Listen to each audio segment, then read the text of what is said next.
तो दोस्तों मैं हूं शिवा और आप हो यूट्यूब पर। आज की इस वीडियो में हम काफी सारी सीरियस और इंटरेस्टिंग अपडेट्स पर बात करेंगे, तो वीडियो को कहीं से भी स्किप मत कीजिएगा। अगर आप चैनल पर नए हो तो बस 1 सेकंड लगेगा, अभी चैनल को सब्सक्राइब कर लीजिएगा। तो चलिए सबसे पहले बात करते हैं मेघालय हनीमून मिसिंग कपल के बारे में। तो दोस्तों भी इस केस को सुनने के बाद पूरी कंट्री शॉक्ड में है। होता क्या है कि 11 मई 2025 को इंदौर के राजा रघुवंशी और सोनम रघुवंशी की अरेंज मैरिज होती है। और ये जो शादी होती है ये नॉर्मल शादियों की तरह ही होती है। दोनों फैमिलीज का कंसेंट होता है, कपल का कंसेंट होता है। और फिर 20 मई को राजा और सोनम हनीमून के लिए शिलोंग चले जाते हैं। हालांकि यहाँ पर राजा पहले श्रीलंका जाने के लिए बोल रहा होता है, पर सोनम ने सजेस्ट किया होता है कि नहीं वो मेघालय शिलोंग जाएगी। पर उनके शिलोंग जाने के 2 दिन बाद यानी 22 मई से ही वो दोनों लोग मिसिंग हो जाते हैं। मिसिंग होने की पहले की उनकी ये लास्ट फोटो है जो उनके होटल की सीसीटीवी फुटेज में रिकॉर्ड हुई है, जब वो बाहर निकल करके कहीं घूमने जा रहे होते हैं। फिर उसके बाद पुलिस कंप्लेंट होती है, कपल को ढूंढने की बहुत कोशिश होती है, पर उन दोनों में से कोई भी नहीं मिल रहा होता है। और फिर आती है 2 जून को मेघालय में राजा रघुवंशी की बॉडी एक खाई में मिलती है। पर होता क्या है कि राजा रघुवंशी ने जो सोने की चैन पहनी हुई थी और जो सोने की अंगूठियां थी वो बॉडी से नहीं मिलती है।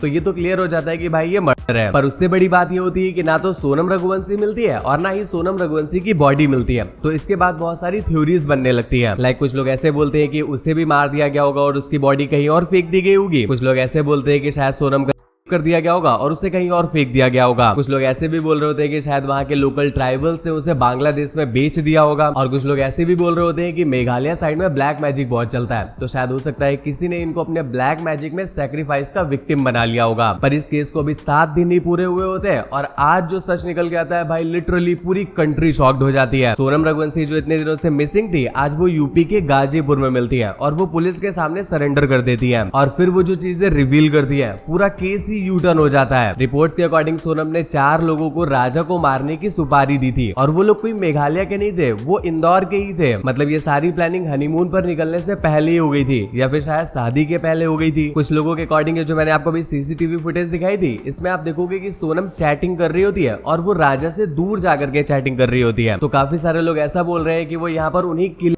को बुला रही होती है। और यहाँ से जब ये लोग निकलते हैं तो सोनम उसे एक सुनसान जगह पर ले जाती है और फिर उसके बाद सोनम उन सब लोगों के साथ मिलकर के राजा को मार देती है और फिर इसके बाद राजा की बॉडी को खाई में फेंक देती है। वेल ऐसा सोनम ने किया क्यों, इसका एग्जैक्ट रीजन तो अभी तक किसी को भी नहीं पता है, पर जैसी थ्योरीज निकल करके आ रही है और जैसा आज तक की रिपोर्ट पे है उसके अकॉर्डिंग ऐसा हो सकता है सोनम के जो फादर थे उनकी एक छोटी सी प्लाईवुड की फैक्ट्री थी जहाँ पर राज कुशवाहा नाम का एक बंदा काम करता था। वो सोनम से लगभग 5 साल छोटा भी था और शायद इसी बीच राज के साथ उसका अफेयर स्टार्ट हो गया था। वेल अब ये कितना सही है और कितना गलत ये तो इन्वेस्टिगेशन के बाद ही पता चलेगा। फिलहाल बात करते हैं दोनों के पेरेंट्स के बारे में। तो अभी राजा रघुवंशी की मदर का जो स्टेटमेंट निकल करके आ रहा है वो बोल रही है कि सोनम को पेनल्टी मिलनी चाहिए, बट वहीं पर जो सोनम के फादर है वो इस चीज को लेकर के मेघालय पुलिस को ब्लेम कर रहे हैं। वो बोल रहे हैं कि मेघालय पुलिस सोनम को फंसाने की कोशिश कर रही है। सोनम ऐसा कुछ कभी नहीं कर सकती थी। वो सीबीआई से जांच की डिमांड कर रहे हैं, देखते हैं आगे क्या कुछ होता है। तो चलिए बात करते हैं रजत दलाल के बारे में। तो आज क्या होता है, एक बंदा रजत दलाल के घर के बाहर अपनी कार पार्क कर जाता है। इस वजह से रजत दलाल अपनी कार नहीं निकाल पा रहे होते हैं। तो फिर रजत दलाल इस पर क्या करते हैं आप देखो जरा।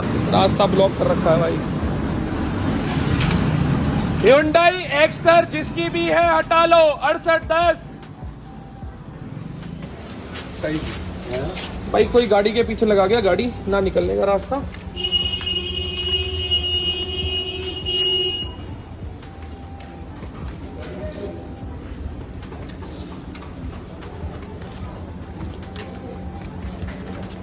तुम्हारे बाप का रोड तो हमारे बाप का पेचकस।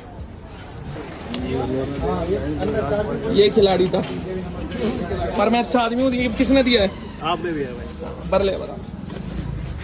अगली अपडेट तो आज क्रेजी दीप सौरभ जोशी को सपोर्ट करते हुए नजर आए। दोस्तों आपको पता ही है कि भी रिसेंटली सौरभ जोशी को लेकर के कितनी सारी एक्सपोज वीडियोस आउट हुई है एंड उन्हें कितना ज्यादा हेट भी मिला है। तो अभी इसी चीज को लेकर के आज क्रेजी दीप बात करते हैं। वीडियो के थंबनेल पर मत जाना मेरे भाई, देखने में तो ये एक एक्सपोज वीडियो सी लग रही है और वीडियो के स्टार्टिंग में क्रेजी दीप भी थोड़ा सा एक्सपोज करने लगते हैं सौरभ जोशी को, पर एट द एंड वो काफी सारी सीरियस चीजों पर बात करते हैं जो आपको जरूर सुननी चाहिए। उसको जो लोग कभी जानते भी नहीं थे सौरभ जोशी को एक्सपोज करने के से लोग जाने लग गए। स्ट्राइक देने के बाद में या पहले सौरव जोशी ने उस पर्सन को इंस्टाग्राम पे मैसेज भी किए कि भाई तुम्हें मेरे से क्या प्रॉब्लम है। इवन एक जगह उसने लिख दिया कि अगर मेरे से कोई गलती हो गई हो तो आई एम सॉरी। और इन्होंने बस एक शब्द की रट लगा दी कि मेरा पीछा छोड़ोगे नहीं छोड़ोगे, मुझसे कोई गलती हुई हो तो माफ कर दो, ये सब मतलब इन्होंने बहुत सारी चीजें बोली। सौरव जोशी या कोई भी बड़ा इन्फ्लुएंसर या यूट्यूबर जिसके ऊपर रोस्ट वीडियो या एक्सपोज वीडियो बनाई जा रही है, उसका एक नुकसान है वहां कि अब वो डायरेक्टली उस पर्सन के लिए वीडियो नहीं बना सकता डेडिकेटेड कि भाई ये जो तू कह रहा है इसका आंसर ये। और तब ना उस केस के अंदर जो छोटे यूट्यूबर है, जो मतलब जिसके कम सब्सक्राइबर है, उसकी हर बात सही मान ली जाती है क्योंकि बड़ा यूट्यूबर तो भाई जवाब दे ही नहीं रहा। तो हमने अगर इसकी वीडियो के अंदर कुछ देख लिया तो हम जाएंगे और सीधे उस पर्सन के कमेंट सेक्शन में गाली देंगे, उसकी फैमिली को टारगेट करेंगे। यहाँ पे एक और पॉइंट आता है भाई, जो व्लॉगर्स हैं उनकी फैमिली, उनके घर के बच्चे, सब कुछ पब्लिकली उनकी इंफॉर्मेशन अवेलेबल है। इट्स टू इजी भाई उनको टारगेट करना। There is a difference between personal life and professional life. Saurav Joshi को हम लोगों ने कॉल आउट किया कि भाई तेरी ऑडियंस बच्ची है तो तुझे थोड़ा बहुत ध्यान रखना चाहिए कुछ भी कंटेंट ऑनलाइन डालने के पहले। लेकिन इसका मतलब ये नहीं है कि जस्ट बिकॉज कि वो इन्फ्लुएंसर है, वो एक एडल्ट है, भाई वो बियर पी सकता है। लेकिन वो उसकी वीडियो के अंदर छुपा रहा था, उसने नहीं बोला था वो बियर पीता है। इसका मतलब वो अपनी ऑडियंस को लेके, उसको पता है कि बच्चे देखते हैं, तो मैं नहीं बोलूंगा ना कि भाई मैं फूकता हूं, भाई मैं पीता हूं, नहीं, जो कि उसने सही किया था। लेकिन जिस पर्सन ने रोस्ट किया उसने उस चीज की कदर नहीं करी। ये वेज नॉन वेज वाला जो है उसको लेके तो मैं उसके खिलाफ, लेकिन उसको छोड़ के जो स्क्रिप्टेड लोग है उसके अंदर भी तुम रोस्ट कर सकते हो।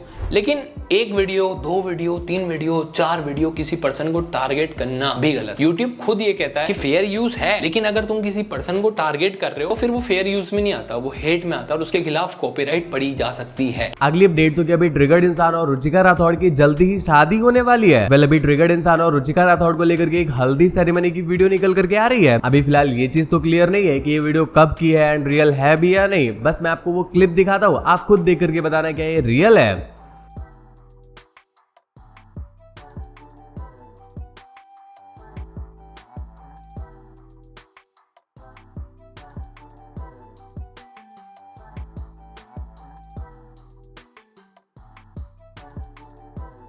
तो चलिए बात करते हैं इस वायरल वीडियो के बारे में। भाई इस वीडियो ने तो एक पल के लिए सभी को शॉक कर दिया। वीडियो में आप देख सकते हो कैसे एक वाइल्ड लायन गलती से शहर में आ जाता है और लिटरली वो एक बंदे के पास आकर उसे सूंघने लगता है। वो तो अच्छा है कि वो बंदा सो रहा था और उसने बिल्कुल भी हलचल नहीं करी। फिलहाल इस वीडियो को लेकर के कोई भी क्लेरिफिकेशन नहीं आया है कि ये वीडियो है कहाँ की। पर इस वीडियो को लेकर के जो भी सबसे बड़ी डिबेट बनी हुई है वो ये है कि भाई ये वीडियो रियल भी है या नहीं। आप एक बार फिर से इस वीडियो को देखो और आपको ऐसा लग रहा है क्या कहीं से ये AI जनरेटेड है? फिलहाल मैंने तो कई बार देखा भाई, मुझे तो ये बिल्कुल रियल सी लग रही है। और ये वीडियो भी बहुत सारे बड़े बड़े न्यूज चैनल्स में भी फीचर हुई है, बट ये क्लियर नहीं हो पा रहा है कि ये वीडियो रियल है या AI जनरेटेड है। अगर आपको समझ में आया हो तो नीचे कमेंट्स में बताना। तो बात अभी वायरल वीडियोस की हुई रही है, तो चलिए बात कर लेते हैं इस वायरल वीडियो के बारे में भी। तो अभी इस वीडियो के देखने के बाद बहुत सारे इंडियंस अमेरिका गवर्नमेंट और ऑस्ट्रेलिया गवर्नमेंट पर भड़के हुए हैं। दोस्तों आपको बताइए कि अभी यूएसए के लॉस एंजलिस में डोनाल्ड ट्रंप के अगेंस्ट में कितने भयंकर प्रोटेस्ट चल रहे हैं और वहां की सिचुएशन कितनी ज्यादा सीरियस हो रखी है। तो इसी चीज को कवर करने के लिए एक ऑस्ट्रेलियन न्यूज रिपोर्टर वहां पर आई हुई होती है, जिस पर लिटरली यूएस मिलिट्री का एक बंदा रबर गन चला देता है। ये चीज जैसे ही सामने आती है पूरे वर्ल्ड से यूएस को हेट मिलने लग जाता है, स्पेशली इंडिया से तो सबसे ज्यादा। लोग ऐसे बोल रहे हैं कि भाई इन्हीं की यूएस मीडिया थी, इन्हीं की ऑस्ट्रेलिया मीडिया थी जो हमारी इंडियन मीडिया को लेकर के ट्रोल करती है कि भाई इंडियन मीडिया को फ्रीडम नहीं दी जाती, उन्हें दबा कर रखा जाता है। कम से कम हमारे यहाँ रिपोर्टर्स पर रबर गन से तो नहीं किए जाते हैं। दोस्तों वीडियो में आगे बढ़ने से पहले चलिए चेक करते हैं आपका सोशल मीडिया IQ। क्या आप एक पॉपुलर यूट्यूबर का नाम उनके जंबल वर्ड से गेस करके बता सकते हो? अगर बता सकते हो तो ये देख करके बताओ। मुझे तो नहीं लगता 99% लोग भी इसका सही आंसर दे पाएंगे, पर अगर आप उन 1% लोगों से और आपने सही आंसर गेस कर लिया है तो नीचे कॉमेंट्स में बताना, ताकि अगली वीडियो में हम आपको शाउट आउट दे सके। फिलहाल हमारी लास्ट वीडियो के राइट आंसर का शाउट आउट जाता है HP व्लॉग्स भाई को। तो दोस्तों बस फिलहाल की वीडियो में बस इतना ही। ऐसी और भी ज्यादा इंटरेस्टिंग और सुप्रभात अपडेट्स के लिए ध्यान से चैनल को सब्सक्राइब करके बेल आइकन प्रेस कर लीजिएगा और वीडियो को अपने बेस्ट फ्रेंड के पास भी पहुंचा दीजिएगा।